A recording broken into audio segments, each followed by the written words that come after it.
Hi, I'm Dr. Janine, and this is a fantastic, easy Italian salad. It's an antipasto salad.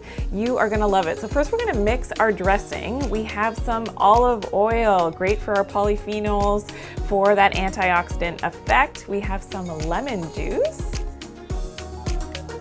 And we have some honey. Now, if you're doing keto, low carb, you don't have to add the honey, but this just adds a little bit of that nice flavor in here. We have some salt and pepper and a little bit of garlic powder, and whisking this up.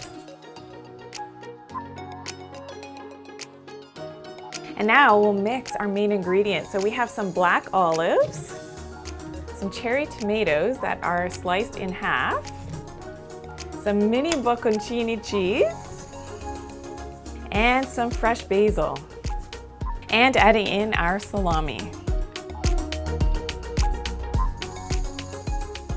And now mixing in our dressing.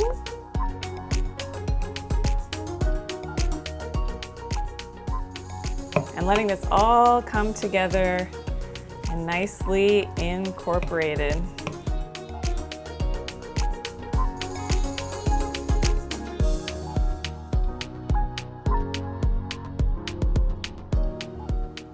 And so delicious on a hot summer's day.